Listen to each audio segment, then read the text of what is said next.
I've been eager to do this video because apart from trying to help people find solutions to real problems, I want this video to remind you just how important and sensitive your scalp is. This condition is called central centrifugal cicatricial alopecia, or CCCA.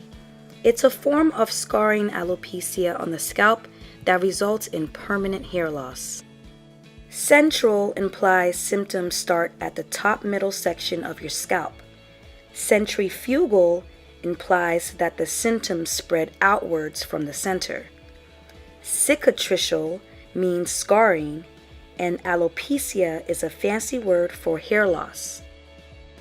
In this video, we're going to go over early stage symptoms, possible culprits, and solutions on how to prevent and possibly reverse this form of hair loss. For most, the progression to hair loss is a slow process. Early symptoms usually start with soreness, itching, or a burning sensation in the top middle section of your scalp. Over time, you'll probably start to notice hairs in that section thin out and break easily.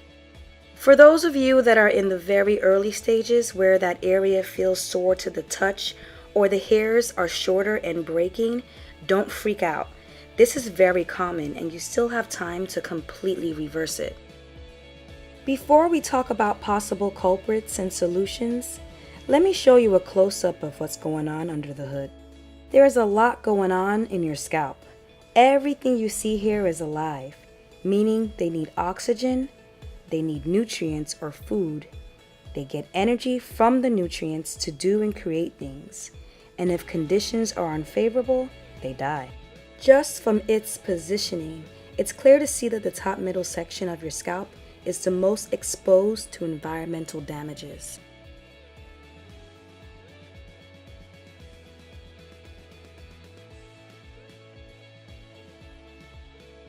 Sometimes it's hard to imagine how sensitive your scalp is until it starts to show symptoms of trouble.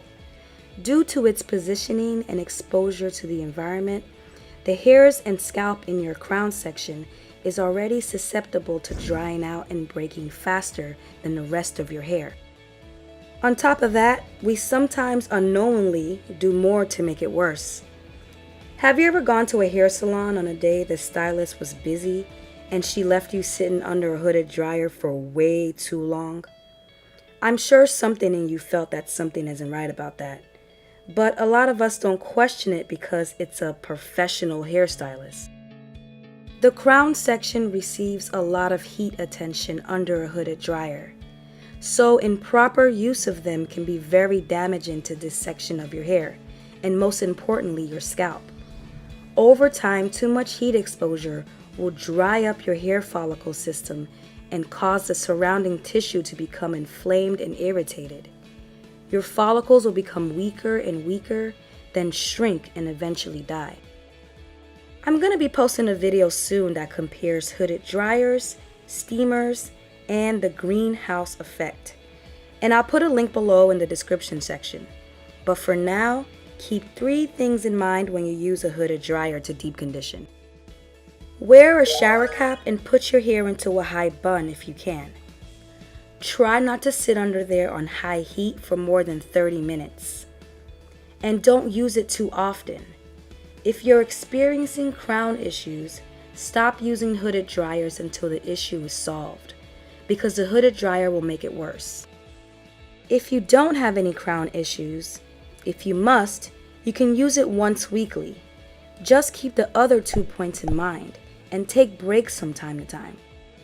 If you suspect your crown section soreness and breakage is from excessive exposure to things that dry it out, like the weather and hooded dryers, there are things you can do.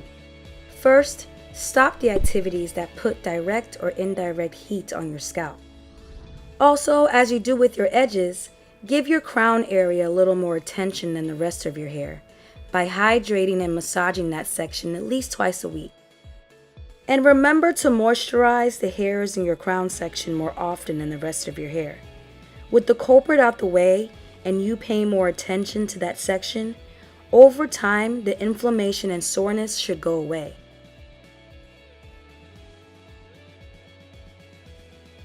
Hair and scalp issues resulting from tension is a big problem in our community because the natural state of our hair is big and free.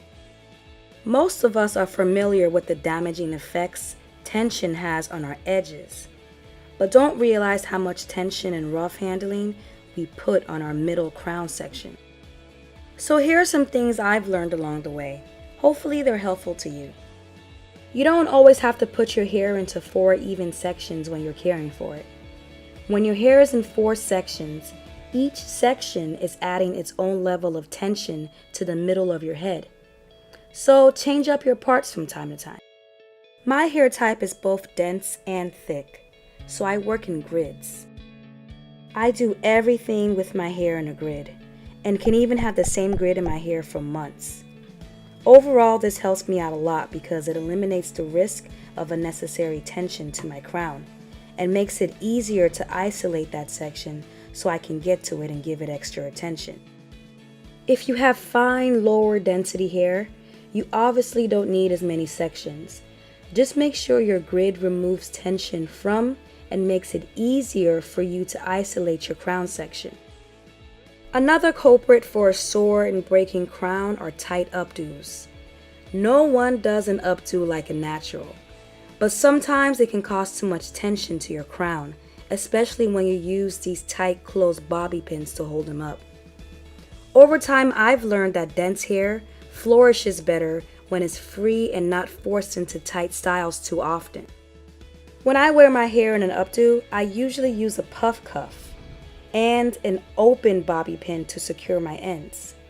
Or I use a satin hair tie and put it into a loose, messy bun. If your hair isn't long enough to do this yet and you're experiencing a sore crown section from tight updos, try pinning or rolling your hair back for a while and give your hair some time to grow.